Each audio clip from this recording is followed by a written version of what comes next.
नमस्कार, मैं हूं अभय शुक्ला और आप देख रहे हैं केकेडी न्यूज। वक्त हो चला है रिपोर्टर्स रिपोर्ट का, लेकिन उससे पहले देश में 10 बड़ी खबरों पर।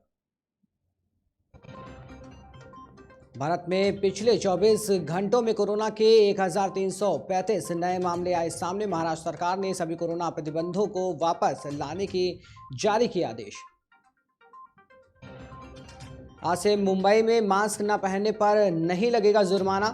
मुंबई में मास्क न लगने पर 30 मार्च तक वसूले गए 91 करोड़ रुपए। 3 दिन के भारत दौरे पर नेपाल के पीएम शेर बहादुर देउबा आज शाम जाएंगे बीजेपी मुख्यालय। भारत दौरे पर रूसी विदेश मंत्री सर्गेई लावरोव आज एस जयशंकर से करेंगे मुलाकात। शपथ ग्रहण के बाद पहली बार एक्शन में दिखे सीएम योगी। शामली में सरकारी जमीनों पर चला सीएम योगी का बुलडोजर। राजस्थान की जनता के लिए राहत भरी खबर, प्रदेश में 50 यूनिट बिजली होगी फ्री। रूस और यूक्रेन की लड़ाई जारी, रूसी हमलों में अब तक यूक्रेन के 15 एयरपोर्ट तबाह। देश में आज से लागू होंगे बजट के ऐलान, आम जनता को लग सकता है बड़ा झटका। कर्नाटक पहुंचे गृह मंत्री अमित शाह, पार्टी में बदलाव को लेकर करेंगे बैठक। दूसरी बार सीएम बनने के बाद आज पहली बार अयोध्या गए सीएम योगी आदित्यनाथ।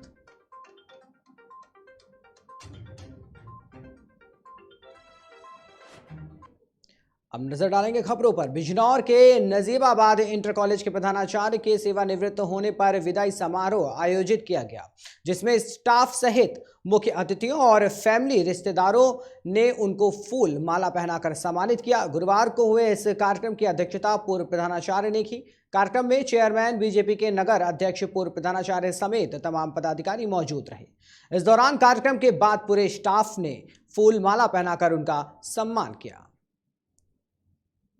अब्दुल सत्तार, प्रधानाचार्य MGM inter college Najibabad.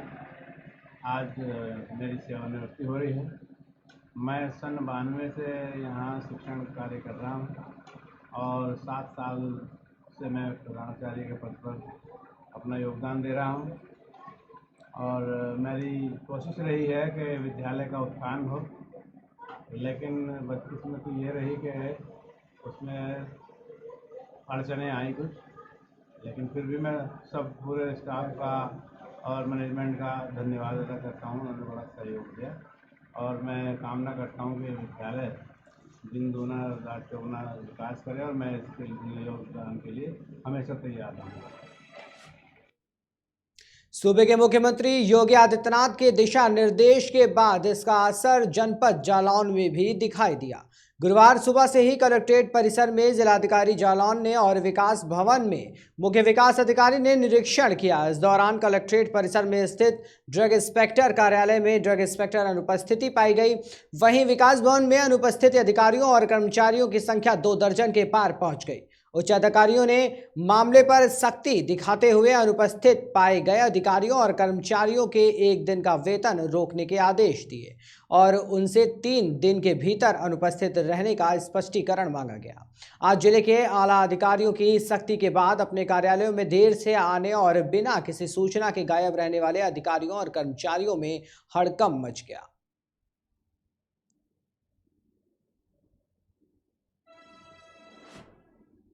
Diesel, petrol और घरेलू गैस सिलेंडर के दामों में लगातार हो रही बढ़ोतरी के विरोध में कांग्रेस पार्टी का देशव्यापी विरोध प्रदर्शन जारी है। इसी क्रम में गुरुवार को जालौन में भी विभिन्न स्थानों पर कांग्रेसियों ने केंद्र सरकार के खिलाफ नारेबाजी करते हुए सिलेंडर और अन्य खाद्य पदार्थों के प्रतीकों को रखकर उन पर माला चढ़ाकर प्रदर्शन किया। मांगों को लेकर आज आप यहाँ प्रदर्शन कर रहे हैं। जो देश के अंदर महंगाई बहुत चरम पे बढ़ रही है, उसी के विरोध में हम लोग, चाहे सिलेंडर हो, चाहे पेट्रोल हो, डीजल हो, और भी जो टोल टैक्स पे भी बढ़ोतरी कर रहे हैं। क्या नाम है आपका? मेरा नाम।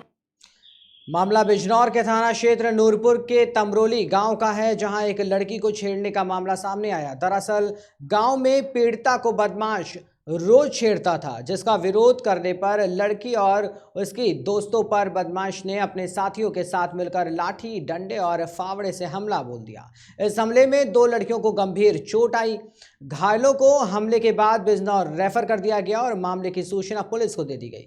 इस मामले पर न्याय के लिए ग्रामीण गुरुवार को पुलिस अधीक्षक को प्रार्थना पत्र देने पहुंचे ताकि आरोपियों की जल्द गिरफ्तारी हो। क्या नाम है आपका? मेरा नाम एडवोकेट मदन लाल सैनी है। मैं राष्ट्रीय अध्यक्ष भगीरथ सेना। अच्छा, आज एसपी से मिलना है, क्यों हाँ, मिलना है? कप्तान साहब से मिलना है। कल ये हुआ है 8:15 बजे की घटना है। हमारे सैनी समाज की बिटिया को छेड़ रहा था दलित समाज का लड़का अमित, और उसको छेड़ने से मना किया तो उन्होंने जो है तुरंत लाठी, डंडे और फावलों से एकदम हमला कर दिया, और जिसमें हमारी 2 महिलाएं घायल हो गई हैं और दोनों के कोधे कटे हैं। एक की नाक और ये गाल पूरा कट गया है, कोधे भी कटे हैं। और जो ओमपाल सिंह है लड़की के पिताजी, उन्हें भी बहुत गंभीर चोटें हैं, मतलब गुम चोटें आई हैं, उनके भी बहुत परेशान हैं। और थाने में रात वहाँ गए तो रात थाने वालों ने हमारी तहरीर भी ली और यहाँ मेडिकल भी कराया। वहाँ से नूरपुर से जब वहाँ अस्पताल वालों ने यहाँ रेफ़र कर दिया, और यहाँ के अस्पताल वालों ने ये कह दिया भाई हमारे बस की बात नहीं, आप बाहर दिखा लो। तो मैदानता अस्पताल में यहाँ बिजनौर में उनका इलाज करा रहे हैं। और वहाँ जो है उन्होंने, पुलिस ने सुमित नाम के लड़के को पकड़ लिया था, मगर सुबह उन्होंने छोड़ दिया है। ये बात हमारी समझ में नहीं आ रही कि पकड़ लिया था, उसके बाद क्यों छोड़ा, क्या कारण रहे कि क्यों छोड़ा। आज हम कप्तान साहब से इसी सिलसिले में मिलना आए हैं कि पहले गिरफ्तार कर लिया, फिर बाद में पता नहीं उन्होंने हमसाज हुए क्या हुए। सैनी समाज की दुर्गति हो रही है 100 के 100%, जबकि हमारा वोट बीजेपी को जा रहा है। अच्छा, क्या ये बहुत गलत बात है। क्या चाहते हो आप? हम ये चाहते हैं कि न्याय हो हमारे साथ में, जितने भी हमारे लोग हैं वो ये सभी चाह रहे हैं कि न्याय हो, और जो कानूनी कार्रवाई है उनके खिलाफ ज़्यादा। खबर बिजनौर के सुवाहेड़ी गांव से है, जहां 26 मार्च को खेत समतल करते समय 2 पक्षों में कहासुनी और मारपीट हो गई, जिसमें एक पक्ष ने अवैध तमंचे से गोलीबारी की और एक की गोली लगने से मौके पर ही मौत भी हो गई, और वहीं 3 लोग गंभीर रूप से घायल हो गए। मौके पर पहुंची स्थानीय पुलिस ने मृतक के शव का पंचायतनामा भरकर पोस्टमार्टम के लिए भिजवा दिया और घायलों को जिला अस्पताल बिजनौर में भर्ती कराया। इसके बाद पुलिस उप महानिरीक्षक ने आरोपियों की गिरफ्तारी के लिए पुरस्कार राशि बढ़ाकर 50-50 हज़ार रुपये कर दी। इसी क्रम में गुरुवार को थाना कोतवाली शहर पुलिस ने के मुखबिर की सूचना पर चेकिंग के दौरान नजीबाबाद रोड से उपरोक्त घटना का इनामिया आरोपी घटना में शामिल डंडे समेत गिरफ्तार कर लिया गया।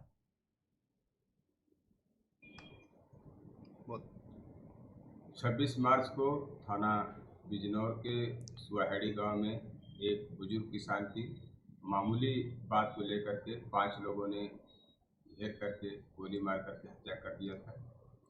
उन पर 25,000 रुपये का इनाम था। 2 अभियुक्तों को दूसरे दिन गिरफ्तार कर लिया गया था। 3 अभियुक्तों पर 50,000 रुपये का डीआई साहब द्वारा घोषित किया गया था। उसमें से एक सरगना राम बहादुर, जिस पर 50,000 रुपये का इनाम था, आज गिरफ्तार किया गया है। शेष 2 अभियुक्त गिरफ्तारी के लिए शेष हैं, नवनीत और एहसास। इनकी भी शीघ्र गिरफ्तारी कर ली जाएगी। जो इनको शरण दे रहा है उन शरणदाताओं के खिलाफ भी पुलिस साक्ष्य संकलित कर रही है एवं उनके खिलाफ भी सख्त कार्रवाई की जाएगी। जलेसर की ग्राम पंचायत नगवाई में पंचायत घर पर राष्ट्रपति के चलाए गए अभियान कैच द रेन के अंतर्गत ग्राम विकास अधिकारी ने सभी ग्रामवासियों को पानी बचाने की शपथ दिलाई। साथ ही सभी लोगों को पानी की बचत के लिए प्रेरित किया। इस दौरान जल ही जीवन के तहत लोगों को जल बचाने के लिए जागरूक किया गया। ग्राम पंचायत सहायक ने जल की महत्व को समझाते हुए सभी ग्रामीणों से कहा कि वर्षा के जल संचय से ही पानी की समस्या का समाधान होगा। साथ ही लोगों को आवश्यकता के अनुसार ही जल उपयोग में लाने की बात भी कही।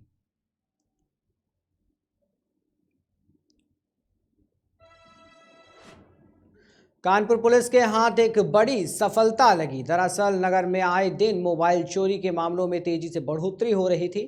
इसी बीच राह चलते लोगों के मोबाइल लूटने और इन लूटे हुए मोबाइल को खरीदने वाले कुल 4 अभियुक्तों को थाना किदवई नगर पुलिस ने दबोच लिया। उनके पास से बड़ी संख्या में लूटे हुए मोबाइल बरामद हुए। अपराधियों के कब्जे से एक मोबाइल और घटना में प्रयोग किया गया मोटरसाइकिल भी बरामद हुआ। पूछताछ में अभियुक्तों ने बताया कि 28 मार्च को वो एक महिला का मोबाइल लूटकर भागे थे। जिस महिला का मोबाइल लूटा था वो मारुति सुजुकी से में कस्टमर केयर मैनेजर के पद पर गोमती नगर लखनऊ में कार्यरत है। मोबाइल लूटने के बाद दोनों शातिर इन्हें बेच देते थे। पुलिस ने चोरी के मोबाइल खरीदने वाले छात्रों को भी दबोच लिया।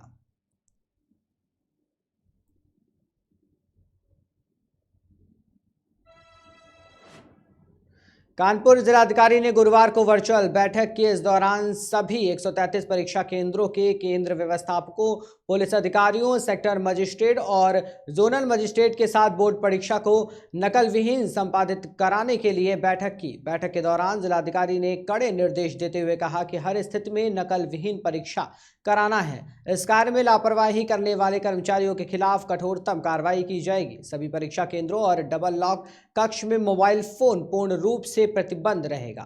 केंद्र व्यवस्थापक ये सुनिश्चित करें कि सीसीटीवी कैमरे की निगरानी में डबल लॉक अलमारी भी रहे।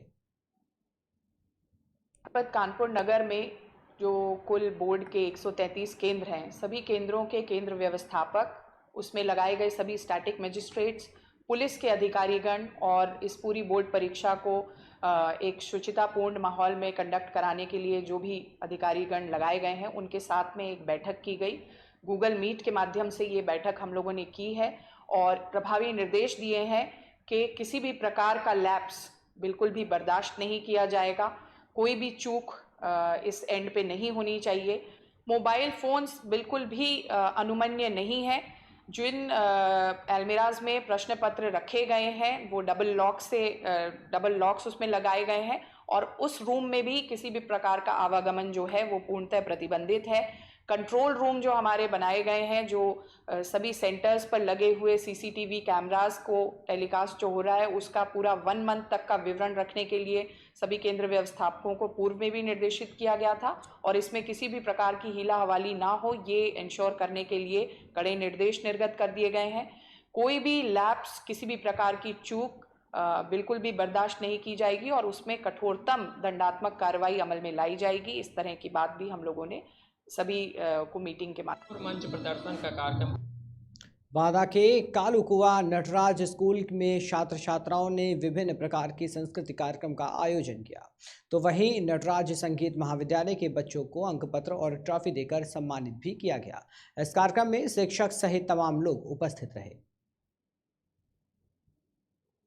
मंच प्रदर्शन का कार्यक्रम किया गया था जिसमें विभिन्न प्रकार के नवोदित छात्र छात्राओं ने प्रतिभाग किया। विभिन्न प्रकार की विधाएं रहीं, जैसे गायन, वादन, नृत्य के शास्त्रीय विधाएं भी रहीं और फिल्मी चित्रकला और इस प्रकार के परफॉर्मेंस किए गए। कार्यक्रम का उद्देश्य कराने क्या है? प्रतिभा वास्तव में जो छिपी होती है तो उस कला को मंच देने का कार्य हम लोगों ने किया। नवोदित जितने भी प्रतिभाएं हैं जो घरों में कोरोना काल में 3 साल से घरों में थे, उन सभी प्रतिभाशालियों को मंच दिया गया है जिन्होंने बढ़ चढ़ के हिस्सा लिया है। 125 छात्र छात्राओं ने प्रतिभाग किया। मुख्य अतिथि में डॉक्टर धनुलाल गौतम जी, उत्तर प्रदेश संगीत नाटक अकादमी के चेयरमैन, और अपने पुष्पक कुमार जी, मजिस्ट्रेट बांदा, तहसीलदार साहब, उनके साथ साथ और विशिष्ट अतिथि अपने डॉक्टर धनंजय सिंह, नटराज संस्थान निदेशक। बदायूं में छोटे सरकार दरगाह के पास एक बुजुर्ग महिला जंगल में रोड पर पड़ी मिली। महिला को देखते ही एक व्यक्ति ने 108 एम्बुलेंस को कॉल किया, जिसके बाद एम्बुलेंस से महिला को जिला अस्पताल ले जाया गया। जांच में पता चला कि महिला के साथ कोई भी नहीं है, वो अकेली रहती है।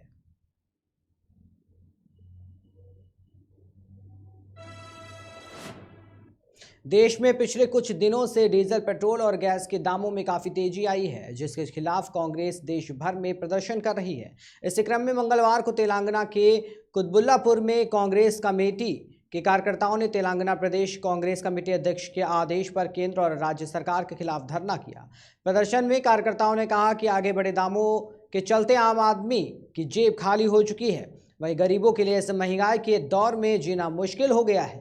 इस दौरान कार्यकर्ताओं ने अपने सर पर गैस सिलेंडर रखकर बढ़े दामों को कम करने के लिए प्रदर्शन किया। प्रदर्शन में भारी मात्रा में कांग्रेस कार्यकर्ता मौजूद रहे।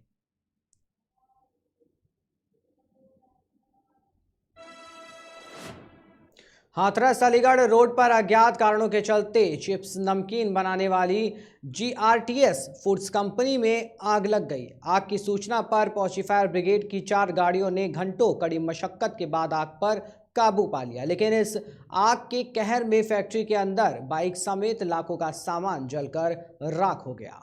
फैक्ट्री संचालक ने बताया कि इस हादसे में 40 से 50 लाख के सामान का नुकसान हुआ है। वहीं आग के कारणों का पता नहीं चल सका है। सूचना पर पहुंचे फायर ब्रिगेड सीओ ने बताया कि घंटों मशक्कत के बाद आग पर काबू पाया गया। इस दौरान मौके पर 4 दमकल की गाड़ियां भी मौजूद थी। घटना हुई आपके यहाँ?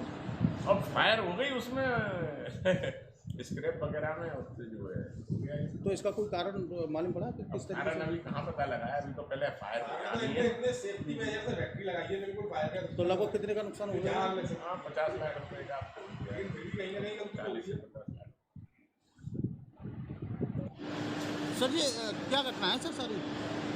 एक जो है चिप्स बनाने की फैक्ट्री है, जिसके बॉयलर में जो है आग लगी थी और वहीं से जो है इनके रॉ मटेरियल रखे हुए हैं जो बॉयलर चलाने के लिए होते हैं, कंडी और ये सारी चीज़ें, उसी में आग लगी थी और जिससे आग फैली है। आग को तब तक हो गया। सर आपका कितनी दमकल लग चुकी है सर? 4 गाड़ियाँ लगवाएं।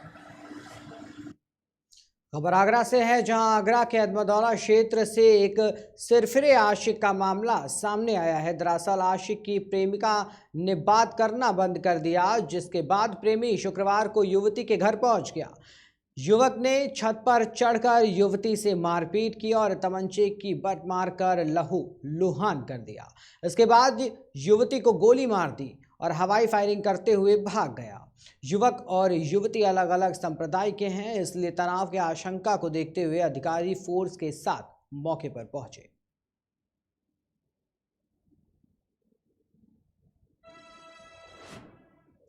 उत्तर प्रदेश के कौशाम्बी जिले में जीटी रोड पर एक रोडवेज बस ने अनियंत्रित होकर ट्रक को जोरदार टक्कर मार दी। इस हादसे में 12 लोग घायल हो गए। घायलों को नजदीकी अस्पताल में भर्ती कराया गया, जहां उनका इलाज चल रहा है। टक्कर इतनी जोरदार थी कि रोडवेज का अगला हिस्सा बुरी तरह से क्षतिग्रस्त हो गया। हादसे की सूचना पर पहुंची पुलिस ने स्थानीय लोगों के साथ मिलकर एम्बुलेंस के माध्यम से नजदीकी अस्पताल में भर्ती कराया।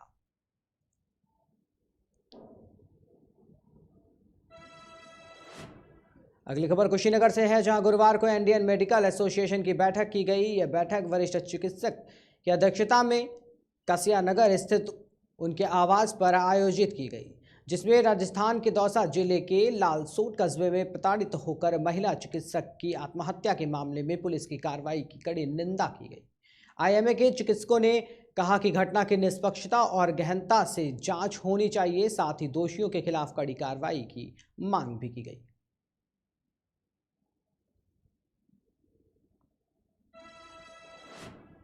अगली खबर सीतापुर के मिश्रक की है, जहां भ्रष्टाचार विरोधी संघर्ष समिति के जिला उपाध्यक्ष के नेतृत्व में जागरूक नागरिकों और अधिवक्ताओं ने नगर विकास मंत्री को संबोधित 4 सूत्रीय ज्ञापन एसडीएम को देकर कस्बा मिश्रित में पेयजल संकट का समाधान कराए जाने की मांग की।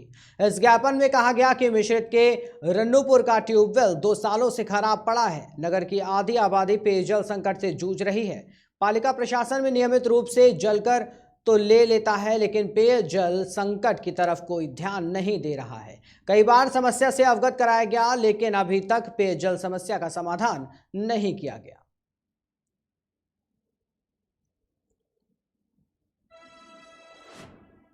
खबर मध्य प्रदेश के रीवा से है, जहां द्वितीय अखिल भारतीय वॉलीबॉल प्रतियोगिता का आयोजन होने जा रहा है। इसका शुभारंभ 1 अप्रैल को होगा, वहीं समापन 3 अप्रैल को किया जाएगा। आपको बता दें कि यह आयोजन विश्वविद्यालय स्टेडियम चुंगी नाका रीवा में किया जाएगा। इस टूर्नामेंट में लगभग 10 टीमें भाग लेंगी। इस आयोजन में मुख्य अतिथि के रूप में रीवा विधायक और कई आला अधिकारी मौजूद रहेंगे। आयोजन समिति ने प्रेस वार्ता कर मीडिया को जानकारी दी, साथ ही मीडिया के माध्यम से टूर्नामेंट में लोगों को पहुंचने की अपील भी की। ये दिनांक 1, 2, 3 अप्रैल को स्वर्गीय भारत सिंह स्मृति द्वितीय volleyball tournament all India tournament आयोजित किया गया है। इसमें मुख्य रूप से 22 सोसाइटी के सौजन्य से उसके तत्वाधान में ये आयोजन किया जा रहा है ऑल इंडिया वॉलीबॉल टूर्नामेंट का। इसमें मुख्य रूप से LPN Delhi, NER Gorakhpur, Lucknow hostel, Dehradun hostel, WCR Jabalpur, Sai Gujarat 6 टीमें ऑल इंडिया लेवल की पार्टिसिपेट कर रही हैं और निश्चित रूप से ये हमारे जो युवा पीढ़ी है उसके लिए सीखने एवं उनके मन के कौतूहल के हिसाब से उनको सीखने का एक अवसर मिलेगा। नाम बता दीजिए।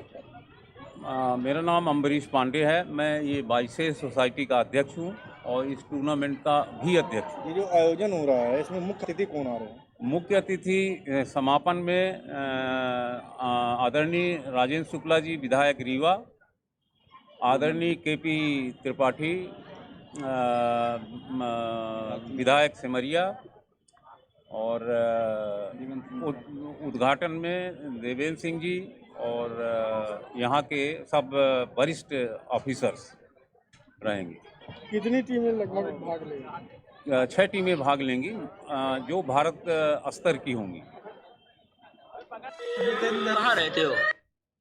खबर जनपद फर्रुखाबाद के कायमगंज से है, जहां शुक्रवार को भूसा लेने जा रहा ट्रैक्टर अचानक अनियंत्रित होकर पलट गया, जिससे ट्रैक्टर पर बैठे 4 युवक ट्रैक्टर के नीचे दब गए। आनन फानन में ग्रामीणों ने चारों युवकों को बाहर निकाला, जिसके बाद उन्हें एम्बुलेंस से कायमगंज CSC ले जाया गया, जहां डॉक्टर ने 2 युवकों को मृत घोषित कर दिया और घायलों को लोहिया अस्पताल फर्रुखाबाद रेफर कर दिया गया। वहीं मौत की सूचना मिलने पर परिजनों में कोहराम मच गया।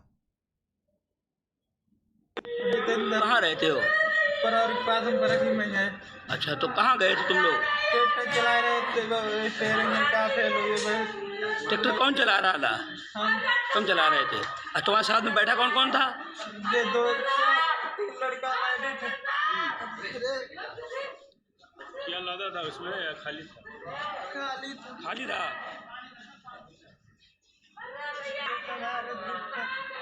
किनारे के अंदर कोई ना, ट्रैक्टर बैठे हम चलाए तो इंजन पलट गया। खबर लखीमपुर से है, जहां एक ज्वेलर्स की दुकान से महिला चोर हाथों की सफाई दिखाते हुए एक जोड़ी कुंडल चोरी करके फरार हो गई, जिसके बाद सीसीटीवी कैमरे की फुटेज ने चोर की पोल खोल दी। इसकी सहायता से चोरी करके भागी महिला को रंगे हाथ पकड़ लिया गया, साथ ही उसके पास से कुंडल भी बरामद कर लिए गए।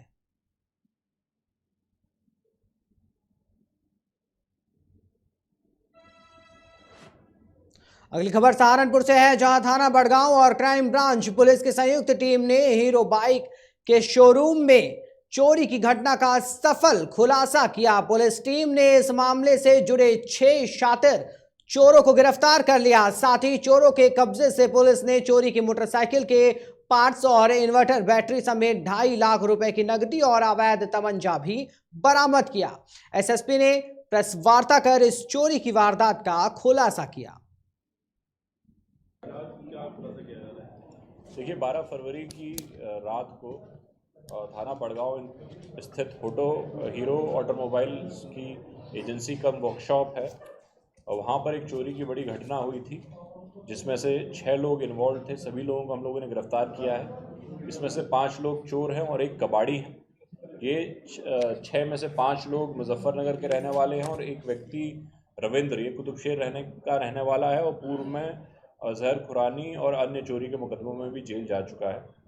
इनके पास से चोरी का सारा सामान, इन्वर्टर, बैटरी, LED टीवी और 4 मोटरसाइकिल, स्कूटर और अन्य जो बिजली का सामान है, जितना सारा सामान है ये इनके पास से रिकवर हुआ है। इनके पास से 2 तमंचे भी मिले हैं। जो टीम है उसको इस घटना के अनावरण के लिए 25,000 रुपये का रिवॉर्ड मेरी तरफ से दिया जा रहा है। और इसके अलावा हम लोग जो इनके पास से वाहन मिले हैं उनको हम लोग रन कराएंगे कि कहाँ कहाँ से चोरी हुए हैं। और इसके अलावा जो बाकी जो अभियुक्त हैं उनको रिमांड पर लेके हम लोग सभी लोगों से पूछताछ भी करेंगे, इनका पूर्व आपराधिक इतिहास की जानकारी करके, और किसी घटना में लिप्त तो नहीं है, ये सब भी रिमांड पर लेके उनसे पूछताछ की कार्रवाई जो है आगे की जाएगी। सर, जैसे कि चोर पकड़े गए हैं और जावेद को ये माल बेचते थे मुजफ्फरनगर में, क्या सहारनपुर से भी इनके कोई तार जुड़े हैं किसी कबाड़ी को नाम? देखिए, अभी तक ये बात प्रकाश में नहीं आई है। जैसे कि मैंने बताया कि ज़्यादातर लोग मुजफ्फरनगर के रहने वाले हैं, उसमें से एक चोर केवल सहारनपुर का रहने वाला है। रिमांड पर लेके हम पूछताछ करेंगे। अभी तक तो यही बात आई है कि जावेद खान को, जो मुजफ्फरनगर में कबाड़ी का काम करता है, वहाँ पर ये इनके द्वारा सामान को दिया जाता है। फिलहाल के रिपोर्टर इस रिपोर्ट में इतना ही। देश और दुनिया की तमाम खबरों के लिए बने रहिए और देखते रहिए KKD न्यूज़।